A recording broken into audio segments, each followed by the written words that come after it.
premier print qui sont les étapes clés théoriques. Et on verra dans un deuxième temps quelles sont les étapes clés dans la pratique. Et on va voir qu'on peut optimiser en fait le parcours de rénovation globale en copropriété. Donc, je te laisse, Émira, présenter les étapes clés théoriques. Allez.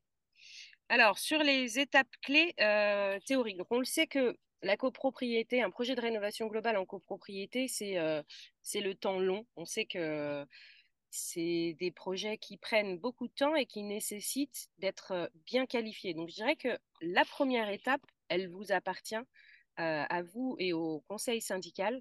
C'est d'abord de définir le besoin de la copropriété. Qu'est-ce qu'on a besoin de faire? Est-ce qu'on est dans le cadre de je réponds à une obligation légale qui est celle que vient d'énoncer Pierre. J'ai besoin d'un plan pluriannuel, d'un projet de plan pluriannuel de travaux et d'un DPE pour répondre à mon obligation, ou est-ce que j'ai besoin de rénover la copropriété parce que je dois faire un ravalement, je dois refaire l'étanchéité, et dans ce cas, on sait qu'on doit embarquer la rénovation globale, enfin la rénovation énergétique, et qu'à un moment donné, peut-être qu'on a intérêt à passer à un projet de rénovation globale. Donc, en fonction des cas de figure, on va aller vers différents acteurs. Donc, la première étape, effectivement, c'est donc la prise de conscience et la définition du besoin de la copropriété. Ensuite, donc, on met en concurrence et on choisit un bureau d'études. Donc, ça, c'est un premier vote en assemblée générale pour réaliser le DPE et le plan pluriannuel de travaux. Donc, généralement, c'est ce qui se passe, c'est ce qui est demandé parce qu'on a en tête cette obligation de réaliser ces deux documents que je viens de citer. Et donc, on réalise sur l'année 1 ce DPE et ce PPPT, 3PT. Euh, Si on doit réaliser des travaux, suite à ce 3PT, on va mettre en concurrence des maîtres d'œuvre et des AMO pour développer un des scénarios qui aura été défini dans le plan pluriannuel de travaux, dans le projet de plan pluriannuel de travaux, dans le DPE, pardon. Pareil, vote en assemblée générale pour arrêter un budget, choisir un maître d'œuvre. Ensuite, on passe à la phase de conception où on va avoir et l'assistant à maîtrise d'ouvrage et le maître d'œuvre, donc bureau d'études et architectes, qui vont développer le projet. Donc, au niveau de la maîtrise d'ouvrage, de l'assistance à maîtrise d'ouvrage, on va réaliser l'enquête sociale, l'ingénierie financière. Au niveau de la maîtrise d'œuvre, on va refaire un diagnostic, clairement, puisqu'on est sur un autre intervenant qui va devoir refaire une nouvelle étude thermique parce qu'il a une responsabilité sur ses calculs, développer son avant-projet sommaire et son avant-projet détaillé. En parallèle, on va lancer les diagnostics amiantes dont je vous parlais tout à l'heure parce que la plupart du temps, on est sur enfin avant 97, on est sur des bâtiments sur lesquels il faut réaliser ces diagnostics amiantes avant travaux. Une fois qu'on est un petit peu avancé sur le projet, on va également consulter le coordonnateur SPS et le bureau de contrôle.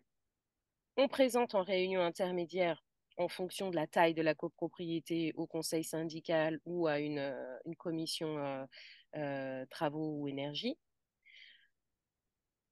Une fois qu'on a validé, on passe à la phase pro-DCE et on va passer à la consultation des entreprises. Donc là, ce qu'on vous invite à faire, quel que soit le schéma que vous prenez, c'est bien d'impliquer les copropriétaires et donc de les faire participer à l'ouverture des plis et à l'audition des entreprises, qui leur permet de s'approprier le projet.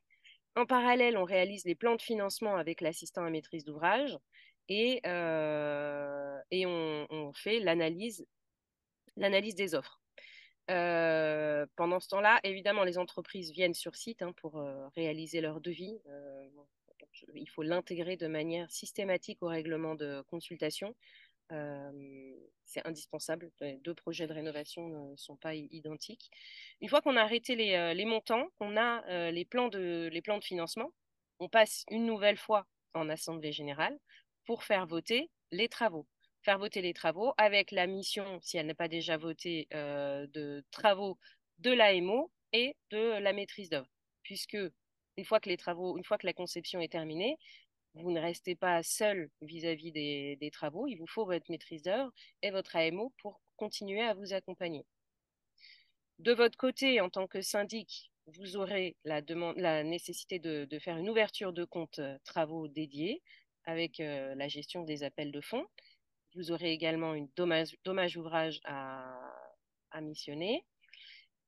Côté assistance maîtrise d'ouvrage, on va avoir une longue période pour tout ce qui concerne le montage de prêts, les dépôts de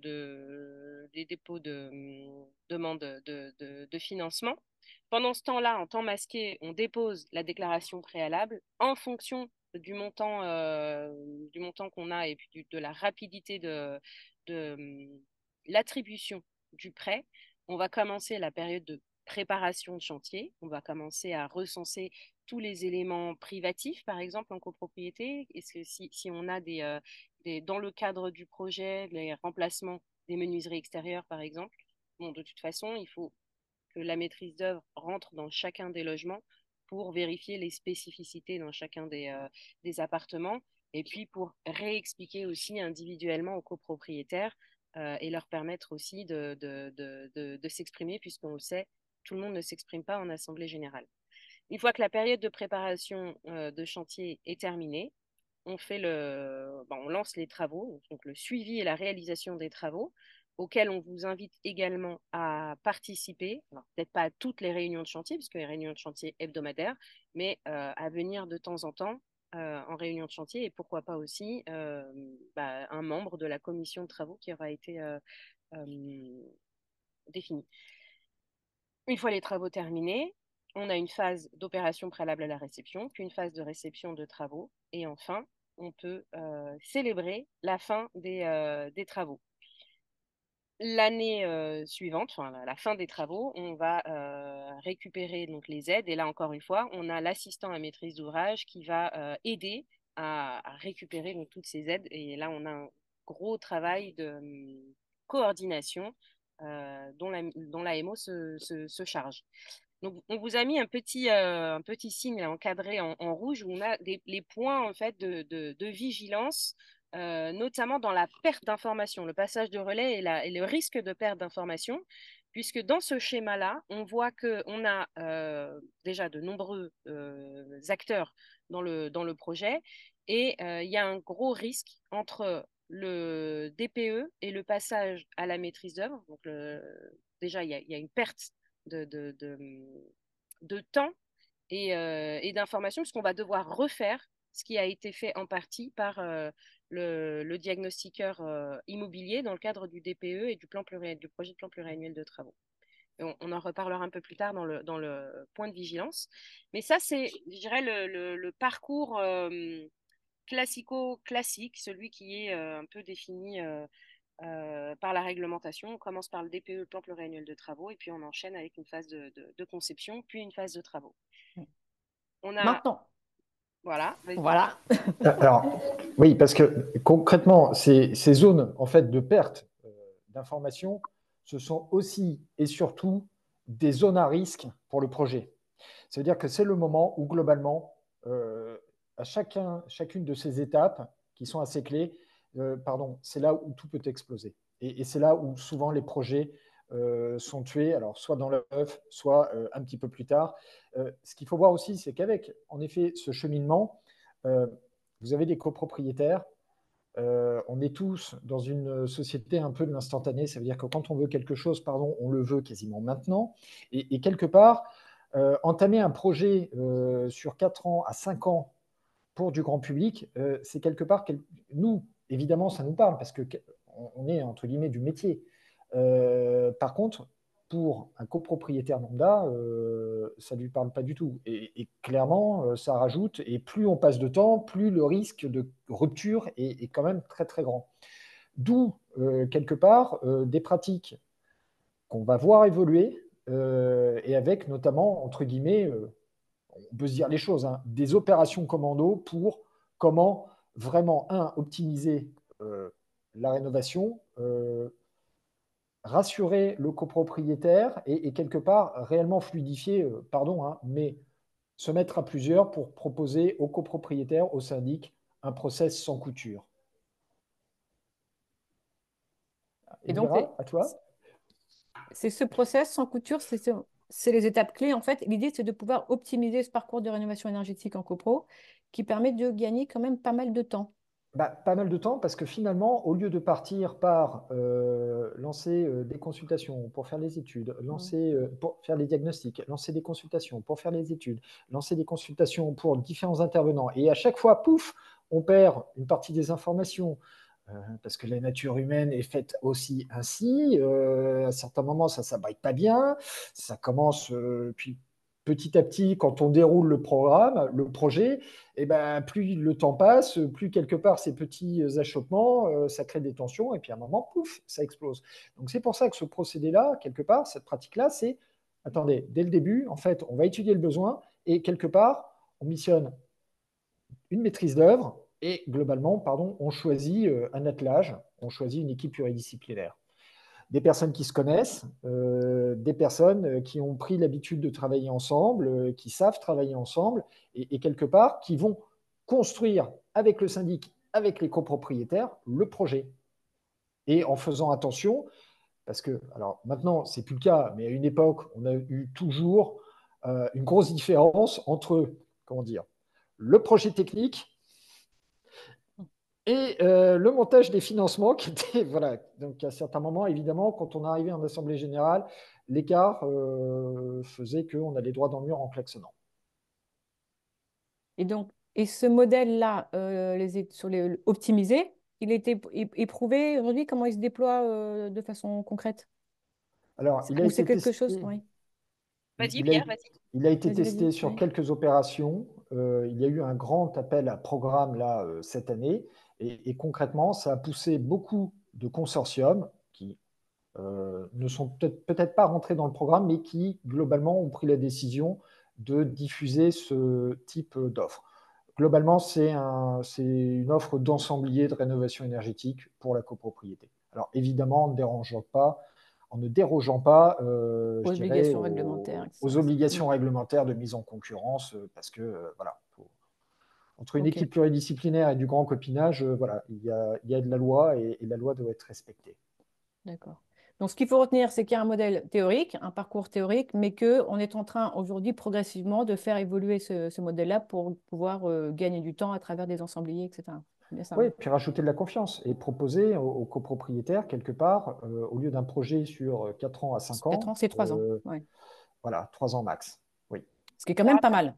le modèle d'ensemblier, on n'y est pas encore tout à fait, ça démarre, mais je dirais que le modèle d'ensemblier, c'est demain ou ce soir, un peu plus tard dans la soirée, parce que c'est vraiment très, très proche et c'est vrai qu'on a de plus en plus d'acteurs qui se mobilisent pour offrir justement cette possibilité aux copropriétaires et aux syndics de copropriété d'avoir un interlocuteur au lieu d'en avoir Ok. 6, 7, Mm. 8. Mais entre-temps, on a aussi, donc c'est le schéma que vous avez là sous les yeux, les étapes clés pratiques, où on a des équipes pluridisciplinaires qui, sans être un ensemblier, proposent des offres en groupement. Et donc ça, c'est généralement dans le cadre d'une copropriété où lorsqu'on a défini le besoin de la copro, on se dit, bon, on sait qu'on va vers des travaux. On le sait qu'il faut, par exemple, on a besoin de faire le ravalement. On n'a pas le choix, on le sait. Donc Mm. là, on va missionner une équipe pluridisciplinaire qui va étudier plusieurs scénarios et qui donc seront du scénario simple entretien, du De scénario façade. simple entretien où je vais faire mon ravalement Ravalement. à un scénario de rénovation globale BBC en intégrant les énergies renouvelables et puis un travail sur les usages. Donc, euh, on va avoir une équipe de maîtrise d'œuvre, donc je répète, architecte, bureau d'études, et une équipe d'AMO, d'assistants à la maîtrise d'ouvrage, qui vont se grouper momentanément pour offrir une possibilité d'avoir moins d'interlocuteurs et d'aller plus vite. Dans ce cas, déjà, on voit sur ce schéma qu'on a une première assemblée générale où on va missionner cette équipe pour Mm. la conception d'un projet qui n'est pas encore défini, hein. Quand on démarre, on sait qu'on a un projet de rénovation à faire, mais on ne l'a pas encore totalement défini. Donc, on va voter un budget et, dans le meilleur des cas, voter sur une offre d'AMO et une offre de maîtrise d'œuvre. La maîtrise d'œuvre pouvant être elle-même groupée, donc c'est-à-dire proposer et l'architecture et le thermicien. et l'économiste et toutes les compétences dont on a besoin sur un projet de rénovation. Donc, on vote cette première AG. L'AG qui suit, on vote les travaux. Et pendant un an, on va avoir une équipe qui va travailler ensemble pour, avec le conseil syndical et le syndic, proposer, arriver en réunion intermédiaire avec un scénario le plus vendable, je dirais, entre guillemets, à la copropriété, Acceptable, ouais. acceptable, qui sera le projet qui aura le curseur au bon endroit entre investissement et bienfait pour la copropriété. Et on voit que là, on est beaucoup plus efficient, beaucoup plus rapide, on n'a pas de perte d'informations. On fait, enfin, la personne qui fait, l'équipe qui fait le diagnostic au départ est la même équipe qui va présenter le projet en assemblée générale. On n'a pas de perte d'informations. Et on a tous les interlocuteurs qui accompagnent du début à la fin du projet. Donc voilà, ça permet aussi de garder mobilisé l'ensemble de la copropriété et de ne pas ressolliciter à chaque fois les copropriétaires avec un questionnaire, les visites sur site, les redites, etc. Et puis surtout, il faut bien garder à l'esprit que, vous le savez, pour les présidents de conseils syndicaux qui sont des bénévoles, ont beaucoup de pression sur leurs épaules, ils vivent sur site, donc des fois on a même voilà, des problématiques de voisinage. Donc il faut que le projet de rénovation globale soit le plus Fluide. fluide, merci Laetitia, le plus fluide possible pour l'ensemble des acteurs.